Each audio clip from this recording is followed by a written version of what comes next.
Hey everyone, today I wanted to try something a little bit different. We're going to be dedicating a video to JoJo finally. This is a series I've talked about for years now on this channel, and I've been wanting to do videos for a while now. I did a reaction to one of the trailers for All-Star Battle R a while back, but I never really got to dedicate a full video to my love for this series. But JoJo's one of my favorite series. I had a video a while back that I didn't end up publishing for multiple reasons that I'm not going to get into. But I did have one that was a tier list of characters from my perspective and one other in JoJo, and I had a lot of fun making that. Today I wanted to dedicate this video to JOJOLands, Chapter 16. I want to start doing chapter reviews. Because I'm really liking this part so far, and I want to like catalog my feelings on it.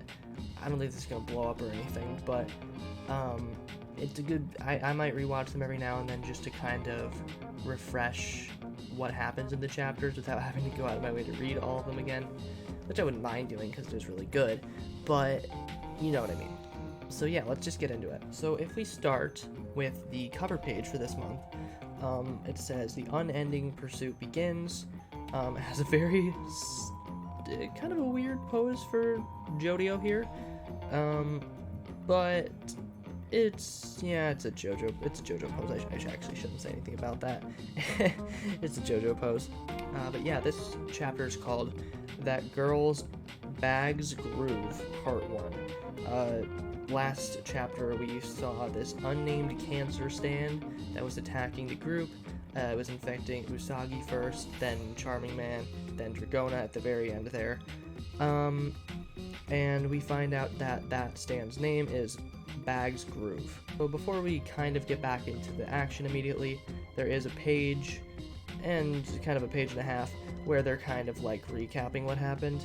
They're saying like where this lava rock is, where the 5 of us are. There's no way it could have been leaked to anyone, so they're trying to figure out who exactly sent this stand after them. They figure out that it must be an automatic stand that was bound to the copies of the deeds that they were trying to get for themselves. Because Meryl May Q, or something, whatever her name is. No, Meryl May Key, I believe it is. She's their boss. She told them to acquire this stuff from Howler. And I just want to point out real quick that shot of Hawaii, just like the streets and the van, looks really good. Obviously that's nothing new for Rocky. He's really good at drawing landscapes, but he's done an especially great job with it in part 9 so far. And so when we get back into like, you know, the present, like we see them all talking to each other, I just find it funny that immediately Charming Man is kind of playing it cool right off the bat. He's just like, oh great, totally normal, average, everyday, casual, painless tumor is forming. And he doesn't seem too concerned about it, but I mean, Charming Man's always kind of been pretty lax overall, pretty cool guy in general, while as Usagi is always the drama queen, and he's completely freaking out over this, as always. So something that I have to wonder about this stand in particular is how the effects of it work, because you can see Charming Man's eye is like completely just gone here. Like it looks, he's bleeding out of his eye. He can't see at all out of it. So that makes me think, like, is that gonna be permanently gone, or maybe not? It could just be a temporary thing. Maybe they'll beat the user, that sort of thing. But later on we do find out that the stand user, even though it is an automatic stand, they still take the damage that their stand does. So turn a few pages over and we see Jodio freaking out about Dragona, obviously, and I thought this was really concerning for a minute, because I know Dragona's got pretty close to dying multiple times already, but this one like felt pretty particularly bad, and I wasn't sure like how they were gonna get out of this one, but Smooth Operators like continues to impress me with its utility. They actually end up using their stands together, which I thought was pretty cool to do like kind of a combo attack there. We haven't seen people do that in a while from what I can remember, but they did a cool use, which we'll talk about in a little bit. And one of the reasons I was so worried for a minute there is because Jodio seemingly checks Dragana's pulse, and it doesn't seem like they're breathing. It doesn't seem like their heart is beating from what Jodio can tell. So immediately he uses November Rain in a pretty cool looking panel to immediately put a drop inside Dragana's mouth. It travels down to where the stand is, and while smooth operators are holding on to, like, we thought Dragana was incapacitated, but I guess not. They were holding on to the stand with smooth operators, and then as soon as Jodio puts the like heavy rain onto the stand, it just breaks apart. All its limbs fall off. It's pretty cool. And then we get a few cool panels of the stand being destroyed basically and taken out of Dragana's body for a time, it looks like, and Usagi basically says, hey, do the same for me, like, I'm dying too. But Charming Man basically confirms, hey, like, I already saw where it was going. It already made its way up to, like, your brain, so it's kind of hard to get to it now. So Jodio suggests that we need to go to an MRI. Something I think is kind of funny, and this is very Giorno-esque, and really main JoJo-esque in general, most of them anyway. They're all way smarter than a lot of the other characters in their parts. The fact that none of these guys know what an MRI is, they look super confused when Jodio mentions what an MRI is. He has to like go into this in-depth thing of explaining it. JoJo's my favorite educational series. Thank you, Araki. And yeah, so basically they come up with this plan to go to the nearest hospital and use an MRI scan to figure out where the stand is basically located, so that they can use smooth operators on it to destroy it like they did with the one inside Dragana. A part that I found a little funny is them saying, hey, we need the Matakudasai to make this camera, so get that straw that you were using to breathe like out of you. And he's like, oh, I don't, he's like a little hesitant about it, as he tends to be. And Dragana, I think, basically persuades him into taking it out, or like, I'll take it out for you, like, I need you. And I don't think that's actual flirting, because Dragana said, like, I'm not really interested a few chapters ago. So then we get introduced to a new character, Agent Bobby Jean. It's very random. That's probably some sort of reference to some song that I've never heard of, Bobby Jean. But yeah, we get introduced to him, and we kind of get a sense of his personality right off the bat. We see that he's an investigator, investigating the alleged improprieties regarding Howler Company's land. So I guess Howler's doing something, they're up to something, and like pretty much everyone is trying to get them like researched so that they can, something's going on with them basically. They're trying to take them down, or just figure out what's going on in general. Howler may end up being the main villain of this part. Like, all the stand users might come from Howler, just like how in JOJOLands all the stand users stemmed from the Rokakaka cartel and from the science section of like the Rokakaka like nation. I don't know. The doctors were the second half. And this guy kind of cements himself pretty quickly as like a pretty smart, I mean, maybe not insanely smart, but kind of maybe a rival, could be a reoccurring, like, trying to catch the group because they are criminals. Because right off the bat, he's like, hey, that's pretty rare that, like, students would want to do this, like, that's kind of suspicious. But, I mean, okay, I guess these IDs are legit, whatever. But it seems like he knows more than he's letting on, because we get introduced to this little girl. What's her name? I don't think we see. But the little girl gets introduced, and it seems like he definitely knows that she has a stand, and that she is attacking them. Her nose is bleeding a little bit because of the one, why do I always forget the stand's name? Probably because it just got introduced. Bag's Groove. They destroyed one of the Bag's Grooves inside Dragana's body, We also kind of get a sense for Bobby Jean's like darker side, I guess.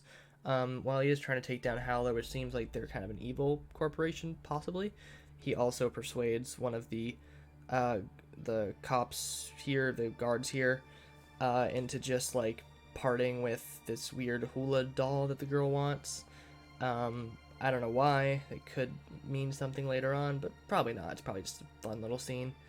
Um, and yeah, he pays him like let's see, $100. He pays him $100 for it, and just kind of bribes him there.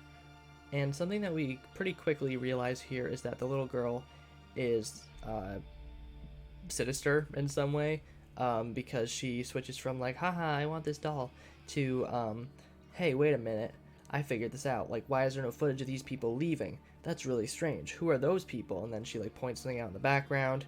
Her nose starts bleeding, and like obviously that could mean something. Like that probably means something, and we figure it out a few pages later. Yeah, she also says something pretty interesting in the next panel, where she says, all humans will someday meet with an accident or disease and die without exception.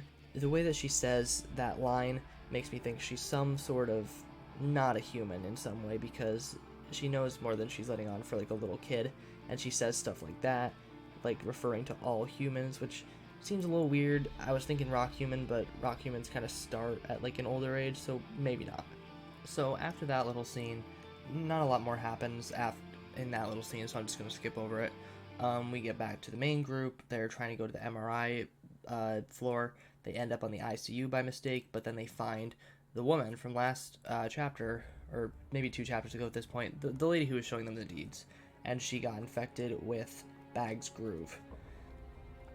I do like that we see kind of Paco's like nicer side here, because he's kind of been like a little bit of an asshole the whole part. He's just like, oh, I feel really bad, like I really want to do something to help her if I can. We then get introduced to a man crying on the bench, watching her, really sad. His name is Congressman White, and he wants to sign this thing that'll basically say that Howler's land can be like looked into, can be seized, or something like that. And his little helper is just trying to say like, hey, don't sign that yet. But he's very distraught because of his daughter dying, and unfortunately she does die, but that doesn't happen yet. He also says that there is precedence for all this happening. He's been getting terrorism threats for a while now, and he thinks it's because of Howler, because he's looking into Howler's like misdeeds, basically, their filthy acts at a reasonable price. And so yeah, then the daughter dies, and he goes running to her because, you know, obviously, that's pretty sad. She seemed like a nice woman.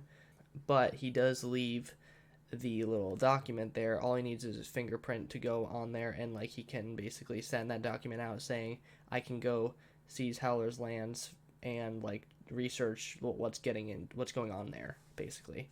And then the whole group realizes at once, this is the Lava Rock's way of giving them good fortune once again. A really roundabout way, like it always is, but this time it like basically went out of its way to have this woman fated to die so that the guy will leave the document behind so that they can get the document and seize Howler for themselves. So this whole turn of events was because of the lava rock, it's implied.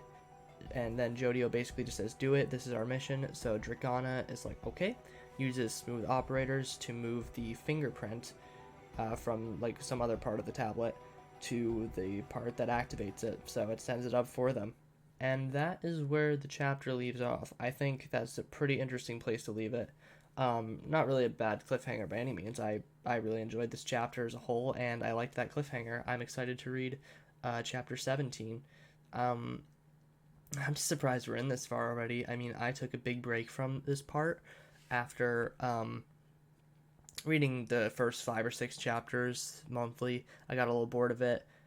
Just because I wasn't felt like I wasn't gaining much progress there, but now I feel like there's a lot going on, and I'm not sure where this part's gonna go. So I'm kind of interested to see where it goes. All I can hope is that like I really don't want Dragana to die. I really like Dragana a lot. I don't want any of them to die. I like them a lot. I like this new group. They feel like more of a team than a lot of the other parts teams do. Um, and they're just like a lot of fun to watch. So I wouldn't want any of them to die. I don't want any of them to turn on each other, even though that might end up be what happens, considering this is the story of one boy getting filthy rich. So I can imagine something's gonna happen to the others. They're gonna have some falling out, or they're gonna die, and that would suck. I really don't want to see that, but I can't really make any guesses right now. That's just my assumptions based on what we have so far, which isn't a ton. I imagine this is going to go on for a lot more years if JoJoLand is anything to go by. But yeah, that was chapter 16 of JoJoLands. It was a pretty good one. The next one will be out next month. There is no hiatus, so I look forward to doing this monthly. So yeah, I'll see you all then.